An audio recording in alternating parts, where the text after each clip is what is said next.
Hello, everybody. My name is Gerone Wright, and once again, you're here with me on my Geronification channel here on YouTube. Okay, I'm gonna try to put together another amazing video for you. Okay, and I'm trying to show you what I actually see through my multidimensional sense of vision and awareness. Okay, um, in this video, I'm going to be discussing the my amazing find here on Mount Rushmore. Okay, and I believe, a total of about maybe 4 or so videos here that I've actually put together referencing Mount Rushmore. And what I actually try to do when I actually bring in another video as an extension to those that came before, I try to make it better than the ones that were before. All right, so I try to outdo myself there. It's my position that here we have a what is that? Garuda, the Vahana of Lord Vishnu, depicted with angel wings and a beak and wings. You see this little guy right here? You see that little guy right there? Little Hindu, I guess a Hindu god, a guy with wings and all of that. His name is Garuda, the Vahana of Lord Vishnu, depicted with an eagle's beak and wings. Not an angel, an eagle's beak and wings. Okay? You see this being right here? He has an eagle beak and eagle wings. And it's a mythical being. It's my position that these beings existed. And I'm going to show you the evidence that I found that these beings existed. And information pertaining to these beings is, in my position, is all over North and South America. That this can actually be proven by. Okay, but I'm going to take you to the evidence that I found of this guy. First of all, in the Grand Canyon area. In the Grand Canyon area, back in 1901 or 1908, in the Arizona Gazette, there's this guy, this Kincaid character. If you do the story, Google Kincaid and 1908 Arizona Gazette, about this guy. Kincaid supposedly had found this cache of ancient relics, and he described them as being in a cave in the Grand Canyon, and he described them as being in comparison to that of Hindu gods and all that, bunch of gold and everything else, so forth and so forth. The story ran for, I think, 1 or 2 weeks, and then it just vanished. Supposedly, the Smithsonian Institute hired explorers to do an expedition on the site, and that's when everything went hush hush. But the Arizona Gazette in 1901 actually did 2 stories with regards to what was actually supposed to be found there. Now, since then, I've actually found evidence that these Hindu gods actually do exist in that location. One, I found flying beings in the front of the Grand Canyon area. I don't have that up actually. The angel-like beings that hold on. The angel-like beings that are associated with cherubs, God's messengers. I have a video here on that. Okay, so I've actually found. I wonder if actually I can find that real quick for you and see if I can actually find that. But I'm going to tell you that these guys actually do exist, and I'm gonna show you something there, because I have several. Let me see if I can find that real quick about those cherubs, and I'm gonna show you about the several flying beings that I've actually found on location, depictions of these beings, and this is going to get real good, people, so hang in there with me. Where's Where's that other Grand Canyon depiction? That Grand Canyon. Oh, here you go, right here. I got one right here. Thank goodness.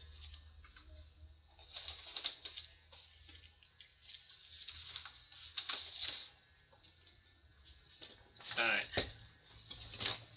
It's too light maybe for you to see. It's maybe too light for you to actually see. Oh, okay. Here's a smaller version of it.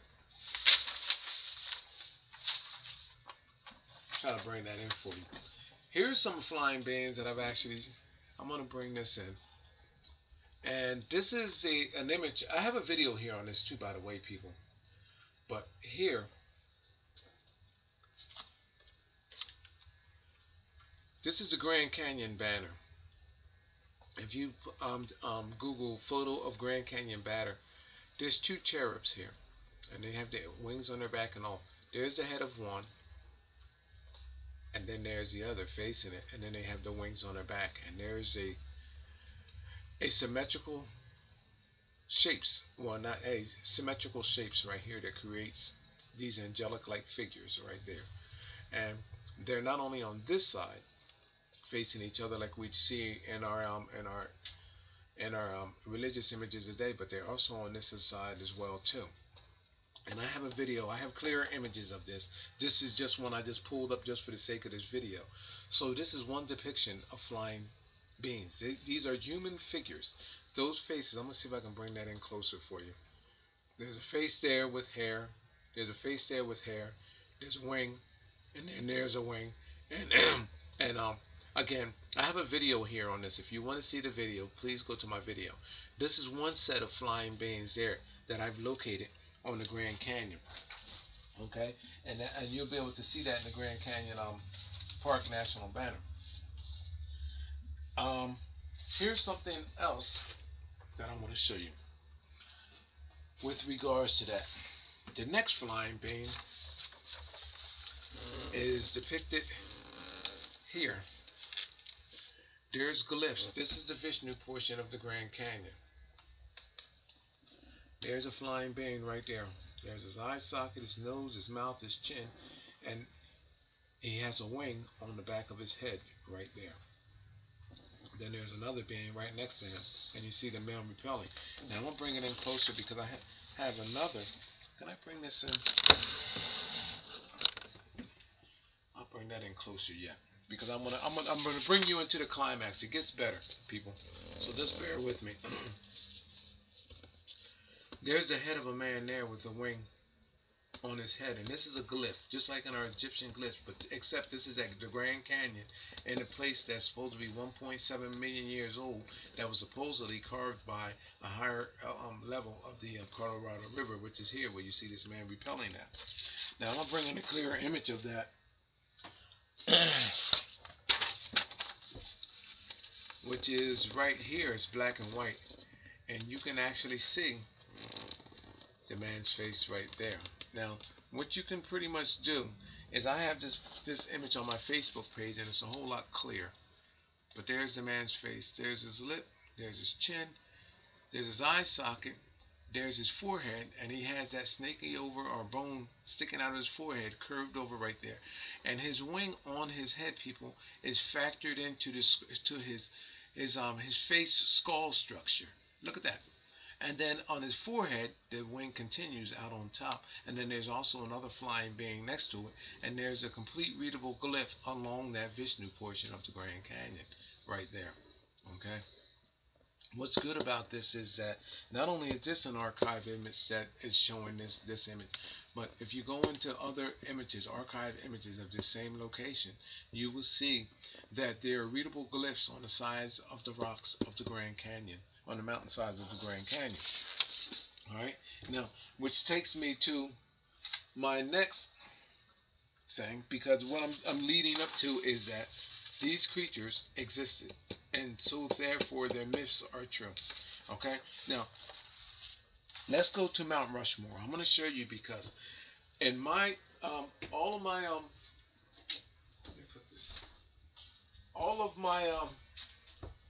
videos with regards to this, I keep referencing this as a flying being on the corner here by George Washington's head. There's George Washington's head, and as this, I always refer to this as a flying being. I started out on my alien UFOs channels, and I actually drew that with a wing on the back, this being with a wing, because this is what I see this guy as. And if you look here, you'll see almost like a face, and then you see a wing on the back of his head, okay? And this is what I keep seeing this being as. Then if you go here, and this is a 1941 image. I believe this is either a 1941 or right there in that area. You can almost see a face on that guy. You see that? Almost like the one I just showed you with relations to the Grand Canyon, that Vishnu portion. And you know what? Before I actually get sidetracked here, it's amazing that this is called the Vishnu portion of the Grand Canyon, and here you have a man, a face of a man with a wing on his head and with a snaky object coming out of his forehead, right there. And then these glyphs and these other winged beings, and then you have here an ancient depiction of this Garuda mythical god being with wings on his back, and he's also tied to Lord Vishnu. Another thing is about this is that a lot of the locations on the Grand Canyon is named after these Hindu gods.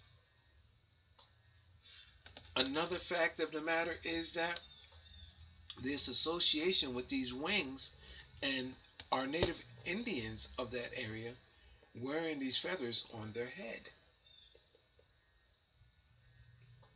In an artificial sense, whereas their gods, in my findings, had them in actuality. Here you have a being with wings on his head, and then you have the natives of this area wearing feathers on their head. Now, I did that picture there. Now I'm going to start bringing you up to date, okay? Because I got an amazing video that I'm going to show you here. That winged being, again, I'm going to show you some of the pictures that I compiled with this winged being, and how I'm going to show you how I arrived at all of this. Here's another image. This is a mirrored image, meaning that it's reversed. This is going that way in this sense, but now it's turned that way. Here's a mirrored image of that. And you see how I'm arriving at this being a winged being like that I just showed you with that at Grand Canyon. You see that? The wing coming off the head. This is what I see this being as.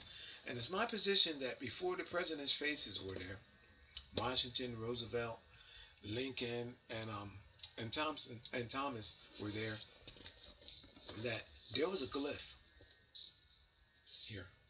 In fact, it's my position that that glyph was the evolutionary faces of our ancestors, our flying ancestors. And this guy here is the one that headed them off. Okay? Now I'm going to show you in a minute. Just bear with me, because it actually gets better, because it's amazing how I can take bits and pieces of all of this and bring together one full picture. Now, you must see my other videos, people. You must see my other videos with regards to this, because it actually draws a complete picture. Now, what do I... Now, this guy here is tied in with the eagle's beak, and the eagle's wing. This is Garuda, the Vahana of Lord Vishnue, depicted with an eagle's beak and wings. Now, I'm going to tie all of this, the eagle, this guy, everything, as I'm doing right now, to the Grand Canyon and to that area. It's my position that this bird is associated with the evolution of mankind. The ancestral history of this bird is tied in with that of the evolution of mankind. just as it's being suggested here with this guy here. Now, again, and what I'm going to bring on and show you, you know, what's real logical about this is that a lot of the mythical things that actually have been presented to us in our through our ancestry, one would actually have to automatically know that you have to look at it in a different way, because there's no way that our ancestors could get their ancestry so wrong that they will make beings like this or make depictions of this as gods and all of this, that, and the third, when there had to be some logic and actuality behind all of this.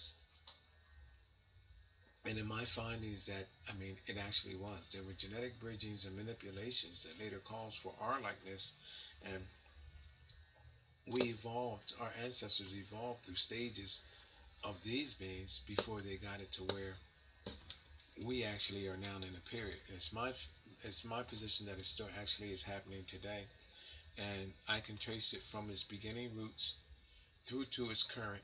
I can tell you how this creature was made through the available records that are readily supplied everywhere today. I can tell you how he genetically became, through what process, what era, what time, based on the information that our ancestors left behind for us to read, and based on some of the factual evidence that is right there in our ancient texts today. Through my paranormal experience and encounter, I can tie in evidence that is right here in our world to this guy, and evidence beyond that is depicted right there in space matter and gas matter and nebulae matter, where stars are supposed to be being created. There's evidence of this creature's existence. Okay, and I can get us there. All right. Now, let me show you something else. Now, as you know, I've been ranting on about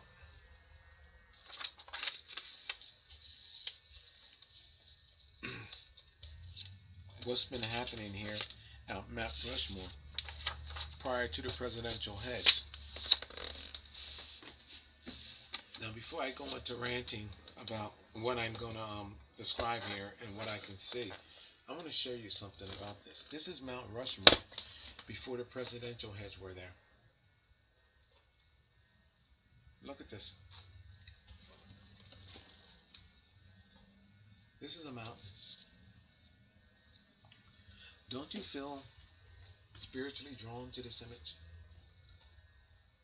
You should. Because spiritually, we are all connected to this mountain. And we're spiritually drawn to it because this is our ancestry. It's like looking at a picture of your grandfather on the wall, or looking at a picture of your great grandmother on the wall, or looking at a picture of all your ancestors together on a wall. Now, when I look at this picture, I'm going to show you some of the things that I see. I showed you in my last video that there's a dinosaur head over to that side over there.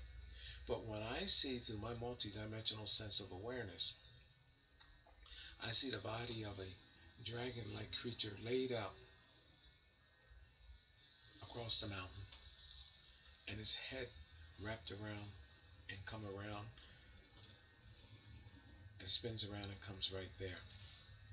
Now, how can I bring that dragon's head to you in a neck, outstretched neck? If I'm stating that this is the neck of the dragon, it gets better. So you should stay glued to this, people. See these little ruffles right here. This my position that the dragon's head is upside down, and these little points right there. There's his mouth. Okay, I'm gonna spin it around since it's wanting to do that anyway. It's like it went by itself. It's my position that if you spin this around slowly, see the dragon's head come into play? That the dragon's neck comes around off the mountain. Here's the bottom lip area of the dragon. Look at these points, people. Look at this. There's the mouth. Then come around the snout area, across the head. There's an eye socket. And look at these ruffles right there. You see that? And come around, the neck comes back around. Now you ain't gonna believe what I'm gonna do next. You see the open mouth of the dragon right there, right? Now remind you that the dragon represents the serpent. Now I highlighted this for you so you can actually see, but I didn't deviate from none of the lines. All of the lines are right there. This is a dragon's head, which represents the serpent, the snake. Now keep in mind, because people, I'm going to do something very extraordinary before your eyes, because this can be debated. The dragon's head there. There's the dragon's head. The dragon is being shown slain. Remember all of those images? I don't have none up here for the sake of this video. Remember all of those images of King Arthur and King George, and you see a lot of kings from the Renaissance era slaying dragons, and you see eagles today. The same exact sense where you see eagles clutching the snake, and a lot of images. Do I have one here? I may actually have one here. But you see a lot of images of that, of them slaying the dragon and the dragon being slain. Well, this dragon head is also being slain, shown being slain. I'm going to show you an image here. I'm going to leave this up because I want you to look at that dragon's head for a minute, because this is in the side of Mount Rushmore before this image could be seen in archived images, and prior to those that to those presidential heads coming. I'm going to show you something right quick. I'm going to bring to you fresh to mind what I'm talking about. Oh, here you go. Here's a cartoon like one right there. And let me see if I can bring up another.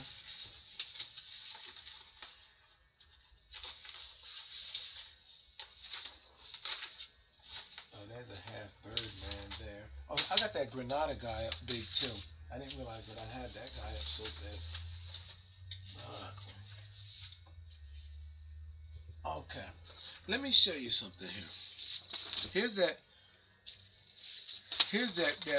Granada. Here's the first of all. Let me give you the bird. You see this? You see this image? This is pretty much the same as what you're showing, that this bird slaying the snake. You see that? It's almost the same as when you see the kings and queens slaying of the dragon. You know what this is all a reference of, people? Now here's that Granada guy too, up close. He has eagle wings and an eagle's beak, showing you that he's half bird and half mankind. Because I'm gonna bring you that out of this. So pay attention. Please pay attention. I'm gonna bring you this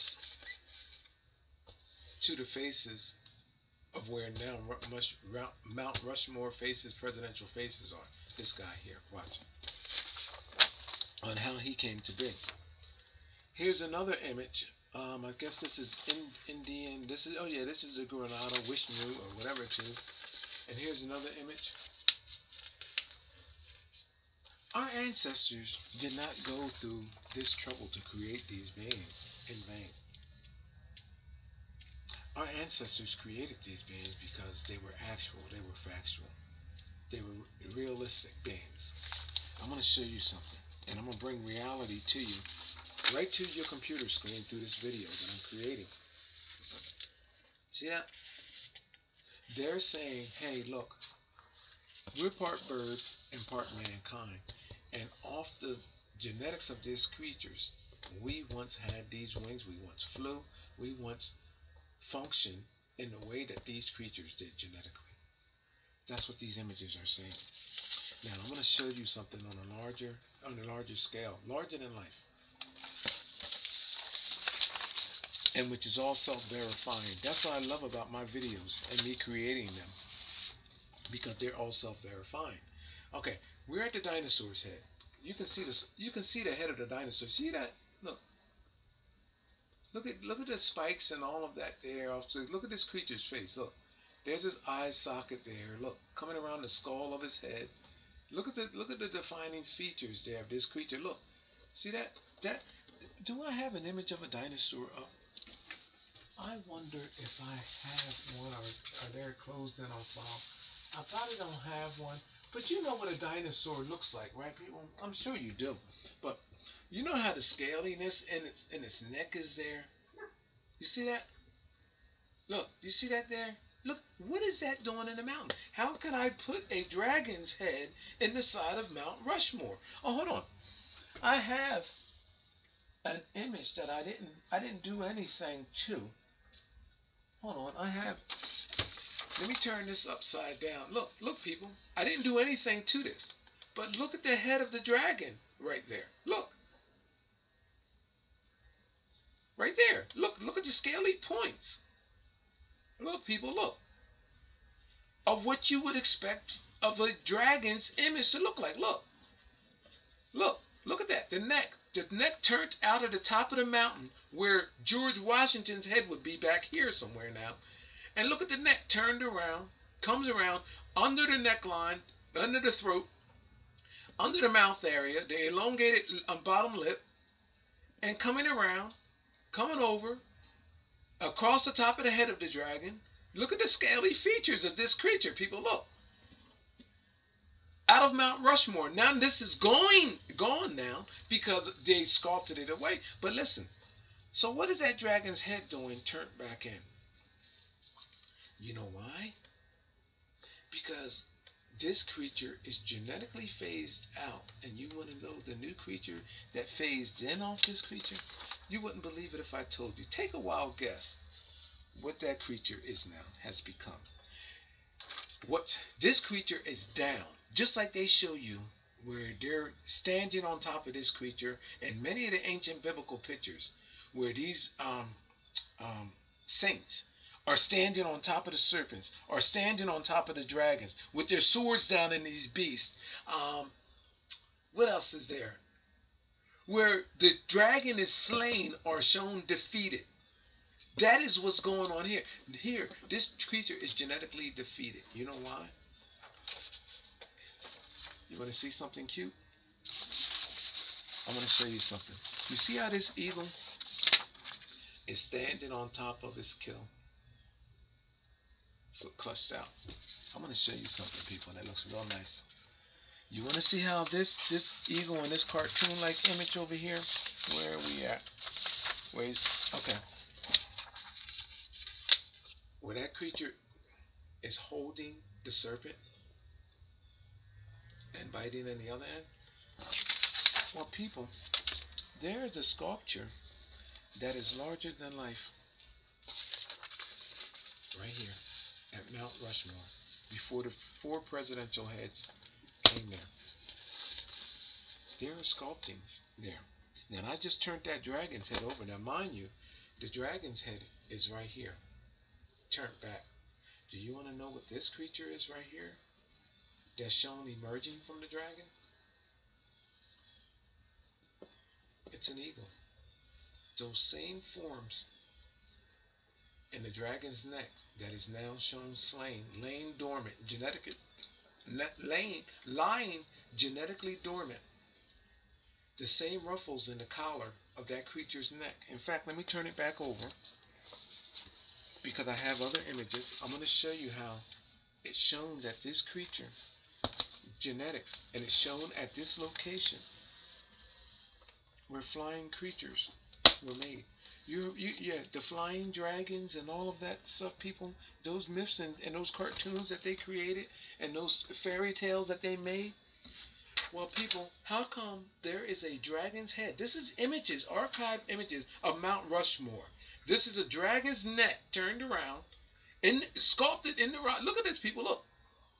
There is a head, and long and behold, when you turn the image back upright, oh, I have it up. Now, there's the dragon's head right there. And you turn it upright, and voila. Guess what that image is now? The dragon head is down. They become the ruffled feathers of that of an eagle. This is the right wing of an eagle. Here's the collarbone of that eagle. I'm going to point out. I'm going to show you what we're going over here, so you can see with me what I see. Where's my eagle at? I have the eagle drawn out, but I'm going to show you before my highlights. Let me get this guy over here, like so. And I'm going to go up the middle with that. You see this right here, people? You see these ruffled feathers now? Now this also creates the lizard-like or reptilian-like neckline for the dragon head that's turned upside down. You see these ruffles in the eagle's feathers right there? It dubs as the dragon, the slain dragon neckline and reptilian neck. Now, this here part, the shoulder of the eagle's feather right here, the eagle's wing shoulder right there, is right here. Comes down to the whole feather and comes around. This is the right wing of that bird, people. You see the eagle's chest area, the breast area. You see that separating line right there, the breast area? That's right here, people. Look. Right in there. There's the eagle's breast. You see the eagle's beak here, people? In the image of Mount Rushmore and the rocks, there's the beak, people. Look. There's the beak. I'm coming across the point of the beak, coming back. You see the top of the eagle's head right here, people? Look at in the rocks right here. Going across the eagle's head, right there. Coming around. You want to see the left wing, people?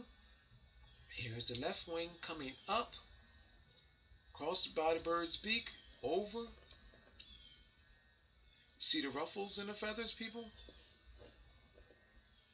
And this is the creature's left wing. It is shown clutching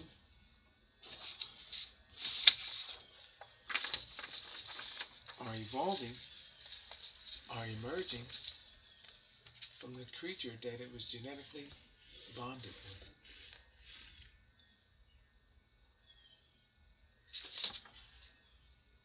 This whole entire mountain is a glyph of such creatures. Now, I'm going to show you something else.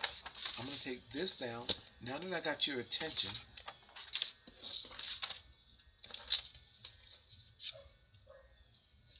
let me show you what I can see.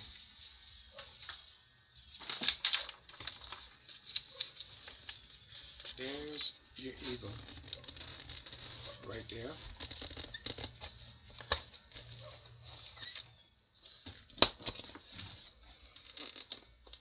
There's the wing that I told you about, and I highlighted the feathers. Just like this guy, people. Look. Look. Why am I identifying this creature right here as an eagle? And every defining feature that this bird has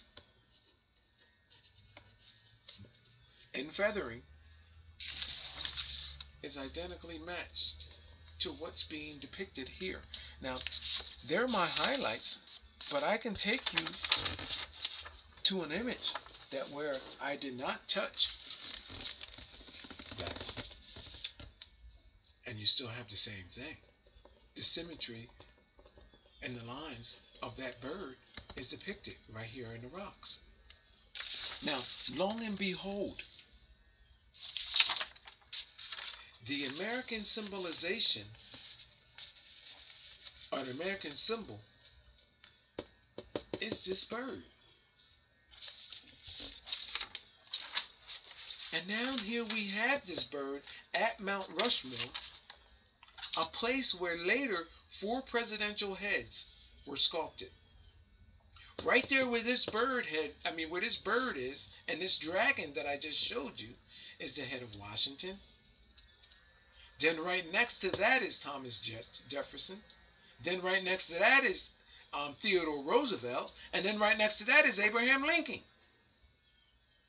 People, how are these ancestral faces there? And then lo and behold, later comes our American presidents, and we have our American symbol there, the American eagle, clutching a reptile which is consistent with all of the symbolizations that are global today. The eagle clutching a reptile, whether it be via snake or any other reptilian, that this creature is consistently shown depicted with slaying. People, look at this. I identified this right here first as a flying being based on other finds and similar findings that I made. People, we have a bird, an eagle, right there. Even has his body and his leg and is shown clutch into this reptile that is below it that I've shown you. Then if you want to go across here, there are other similar beings with the faces of these beings. There's a guy seated here, throned, a being throned right there. This is a glyph. This is a monument right there. This is a monument. This is a monument. There's also another monument here. The entire mountainside was monuments prior to our ancestral monuments, prior to the four heads being carved out of these rocks. You want to see something else?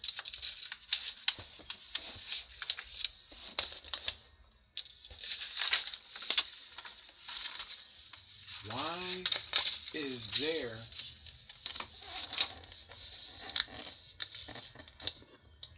a prehistoric, and these rocks now, people, a prehistoric image of a fish?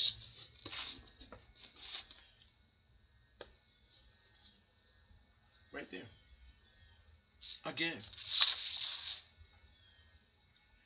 notice how the discolorations of the rock. Notice that it creates a specific creature. Let me show you that where my highlights are not on this creature. I'm going to show you. Turned up. Look at this creature, people. Consistent with the face of our prehistoric fish-like creatures. Almost like a striper fish. Check this out. Now, I highlighted these. I just highlighted that. Enhanced. No coloring. All I did was just highlight the lines. Now, here's one that I didn't do anything to at all. Now that I highlighted it to you. Look. I didn't do anything to this at all. Look. There's the eye. Look at the jaw mechanism. Look, almost look like a mechanical jaw of this creature. Look. I'm at the bottom lip, going inside of the mouth. Look at the facial lines of this beast. Look. Even the discolorations in the rock. This creature, look at this. I'm going over the top head. Snout of it. Look. Even has points there. I'm going over the points. And like I said, like a striper fish. Look at this. Next to this creature, and then the other creatures, and finally over here, if you see my other video, there's dinosaurs there. I've identified this creature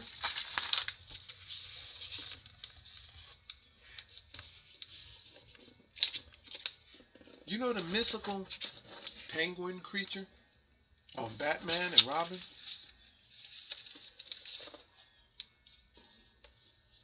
Here's the breast of this bird, right here. There's a beak. This is the right eye, and this will be the wing, the feather, the wing coming out. And guess what? Long and behold that it has right next to it. There's a face of a witch-like woman. I call the mother of creation. Here's her head. There's her right eye. There's her nose. There's her mouth. And there's her chin. Look at this. A glyph across the top of the mountain. And what's amazing about this is that we have TV series and cartoon shows that actually almost seemingly touch across the surface of what is actually here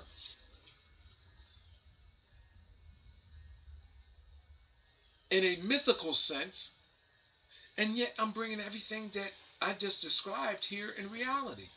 It's almost like Hollywood had a secret higher knowledge to obtain this information, and in doing so, catering to something that is already genetically in us. And this is why these shows become so famous.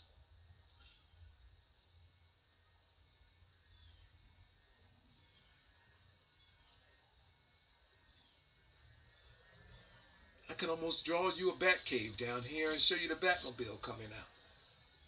I'm making light and making, I'm being a comedian here with this, but people, this is why I'm telling you that. Look, the penguin, the bird. Look at these creatures, and there's faces. People, look, look at the nose, look at the eyes. There's a glyph across the top of the mountain. The American eagle, the symbolization of America. This bird is shown standing right here. Oh, I didn't show you one other thing about this bird. Where's my highlight of that at? Because there's other things that are there. I'm gonna show you something else that's in that what you call him's head. Uh, I'm gonna show you something else that's there. There's other stuff that is there. I'm gonna show you something. Remember the head of that? Oh gosh, let me see. Cause I drawn in the eyes and stuff in it now. Remember I showed you the eyes of, the head of that where you at? That dragon-like creature. Okay, here it is. Here. Is that it? Yeah, there you go, right there. See the head of that dragon turned in on itself, right there. See the head of that dragon? And we all know what the scaly neck. You know the neck of it is almost like a telescoping neck. You see that? That's where you get these ruffle lines from right here. That telescoping neck, which actually dubs as the eagle's ruffles and his feathers and his wings. You see that? That telescoping neck of that creature. You see that? And then finally his head is here. There's no denying that. Here, let me give it to you again in an unedited version. Uh, well, you get the picture. All you have to do is Google before the heads of Mount Rushmore, before there was presidential heads at Mount Rushmore, and this image will come up, and you can do what I'm doing here. You can turn this over, and you will see the telescoping neck of this creature, this dragon-like creature, which, if you turn it around, dubs as the wings of the feathered wings and the separating wing feathers of that eagle wing. And okay, now this is what else I can see: the multi-dimensional faces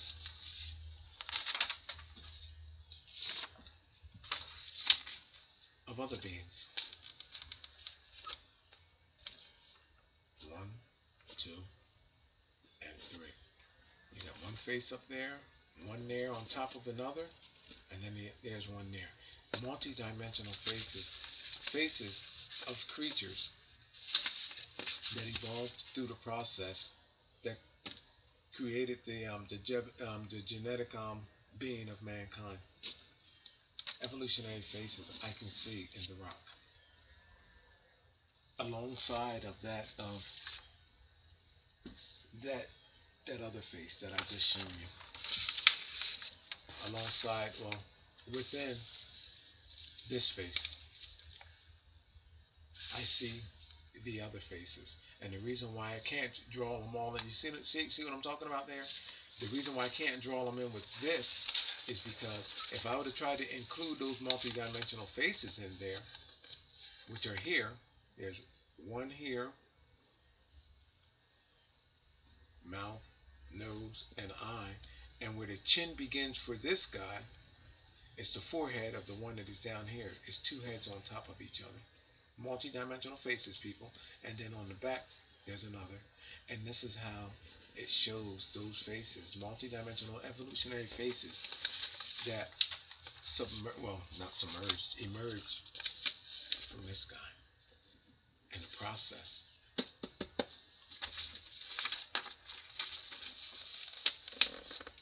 Of these bird-like creatures. And that's what's being depicted across here. Bird-like creatures. We had flying dragons. This eagle is connected here to the dragon. We had flying dragons, showing you that the bird, this eagle, and this dragon is one. You have the fish over here. There's another winged being right here, shown seated in the throne right here. Is seated. That's what this is. There's the chest cavity area. There's the right shoulder area, left shoulder area, and it's seated. The leg area in here. This being is seated, throned. Then the fish next to it. We had flying fish. Then we have a penguin-like creature. Then we have another being showing you the existence of mankind faces along the faces with these creatures. Dinosaurs over here on the other end. Now let's go here. Before I close this video out, how many minutes do I got? Seems like I'm losing minutes here. Okay, I'm in the 46 minutes. I'm gonna end this video. I'm gonna show you something. Look at the. Oh, I just dropped my pen.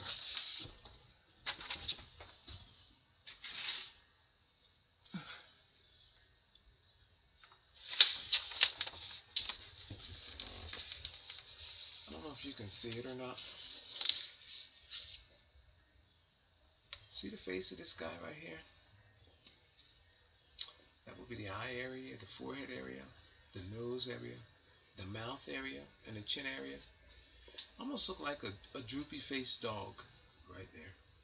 You see that?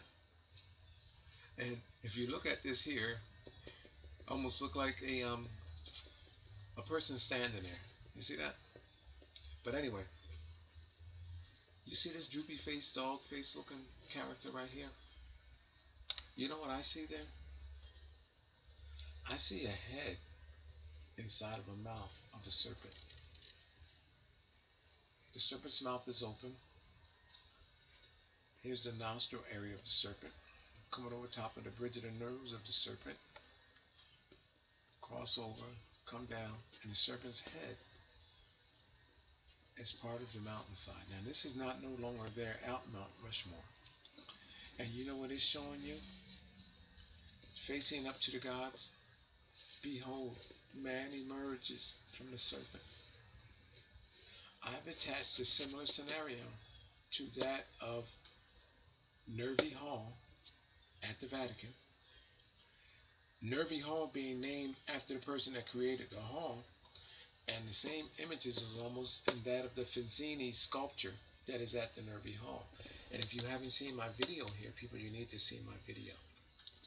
Now, the reason why this is all important of what I'm showing you is because before famous artists like Rembrandt, Michelangelo, Bernini, Durer, Da Vinci, and many other Renaissance artists, and those that were before, and then those that came after, like Picasso, Dali, and all of these famous artists that I have all found to be guilty of encrypting their artworks with encryption and encodings similar to these multidimensional images that are right here. There was this. And in me being able to read this, their artwork is child's play to me. So it's my position that they learned how to do and capitalize off the ideas that are here because they got their knowledge from their mentors, from their art schools, and from all of those entities that was in affiliation and association with ancient religion. Think about it. Our Renaissance art era was oversaw by the popes and kings and queens of our world, royalty. Those are the same entities that went out and commissioned globally explorations, through the conquistadors, through the likes of explorers like Pierre Rice, Christopher Columbus, and many of others that we do not know nothing about, to go out and look for areas such as these and obtain the knowledge, document, get all of the hidden knowledge, all of the hidden information, and then destroy it. No, let's not forget the gold and the riches. Oh, and their other orders were to cross-contaminate, genetically contaminate everyone, genetically bridge yourself with them, genetically destroy that population. And this was all under the orders and under the guise of religion, ancient religion, and kingship and queenship. All of this information gathered and taken. And what is here, and me being able to show you this through my multidimensional sense of being and awareness, I can show you this in each and every royal painting, each and every Renaissance painting. I don't care who the artist is, from the most famous to the least famous. These multidimensional images, because this is what the artwork is all about. Genetic identifiers and who you genetically are. Nothing meant more to our ancient ancestors than who they genetically were, where they genetically came from, and where they were genetically going. Everything in our world today, referencing who we genetically are, where we genetically came from, not just in our world, but beyond our world, I hold the keys to. I have no end, and it's just you have people that have spent their entire lives trying to identify with this and try to understand what it is so unique about these places, what is so spiritually unique, what is the symbolization behind these places that you are so drawn and attached to these places. Well, people, here it is right here in your face. I'm showing you what it is. If you can't understand this, then you can't understand nothing at all. You have been blindsided.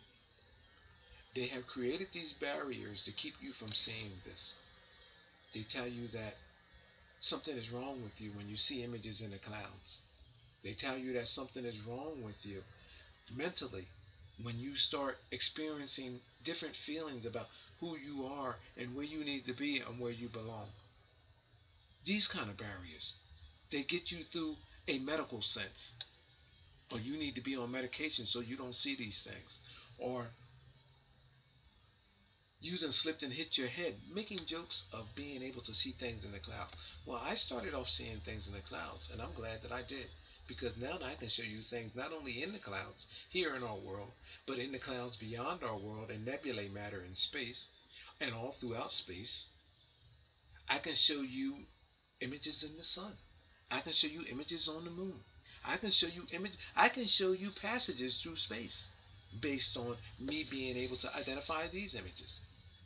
I can also show you these same images that I am seeing, that I am not supposed to be seeing, or not supposed to be there, theoretically, but yet just about every artist in our world today that is somebody, or was somebody, has the same images in their paintings in sequential order, identifying who we genetically are. Go figure it out. The entire Sistine Chapel that was first done by three other artists, and then Michelangelo came along, up in the ceiling. The entire painting up in the ceiling is a readable genetic grail to how we evolved through oceanic creatures, through land mammals, and through a sequence of genetic bridgings that calls for the variations and likenesses of who we are today. All throughout the Egyptian culture, all throughout the Japan culture, all throughout the Cambodian culture. All of these civilizations, ancient civilizations, have the same exact thing being said. I can do this globally, anywhere in our world. Just like you could, just before I started showing you, you couldn't see nothing. Nothing. Nada. You couldn't see these images at first. But look now that I've pointed it out. Now this is no, I didn't edit this. Now look at that. Now you said, you know what? I can see that dinosaur head laying there. And look, I can see the bird that he's talking about. Look, there's the eagle's head right there with the eagle's beak. Look, I see the winged being that he's saying now. Look, honey, this is actually a glyph. Now check this out, people. The further you go back in these archive images, these images appear. And it's the resolution that you be able to see this at. You know why? Because our ancestors that created this had a multi-dimensional sense of awareness and a multi-dimensional sense of vision. You know why? Because they had the sight from the creatures that they were genetically bridged over with. So when they made such sculptures, such creations, they were made with through the eyes and through the hands of the creatures that almost like an alien that would have created them, because you know what? Back that far in our evolutionary chain, because we were them at one time, we had a different sense of sight, a sense of imagination, a sense of vision, and a sense of skill with our hands, of creativity that came out of our hands. To see these images, you have to back away from them. Some people have to stand far away back to see. Some have to come close to see. It's the sights. They're multidimensional images. And I can practically see just about every last one of them. You know why? Because seemingly I am genetically, uniquely identified with all of the ancestors from which calls for this creation. I've had a true paranormal experience and encounter that allows for me to show you these unique videos. This is I think my fourth or fifth amazing video with regards to Mount Rushmore. If you haven't seen my video on Needles, Black Hills, South Dakota, you got to see that, because there are evolutionary heads of our ancestors, beginning with the reptilian ape ancestor to our a more associated ape ancestor, and then that ape ancestor has another ape ancestor of mankind in its forehead, and then the woman's likeness off to his cheek morphing it, and then finally it has a man's head. See that video, people. People, see all of my videos,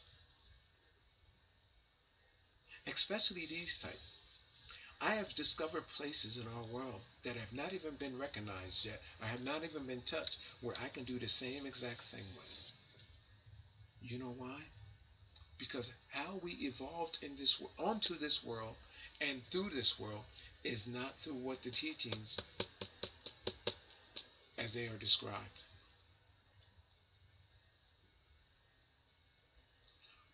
You are in trouble because you have not been taught the right way on who you are, who you genetically are, where you genetically need to be, and where you genetically need to go. Those that enjoy the riches and the power behind having a little of the knowledge about this stuff, they're the ones that are deceiving you. Who are those people? Look around the world. Look at those that enjoy wealth and riches. Look at those that hold power in telling you about ancient texts and having you worshiping beings that you cannot even see. If these people that made such teachings available to you through science, through religion, and through this higher sense of divine knowledge, then how come I'm showing you this and they're not? Or if they know about this, why would they keep this from you? You know why? Because they know that if you know what is behind all of this here, then you don't need them. So they don't tell you because they want to lie to you and keep their control over you, and keep having you look into space for alien ships to come flying in, or for angelic like beings to come flying through the clouds of our atmospherical larynx, which is next to nearly impossible. We know what comes flying through our atmospherical larynx through, if you want to believe in the laws of physics, because the only thing that's coming through our atmospherical larynx in that way is meteorites and asteroids and solidified objects from space.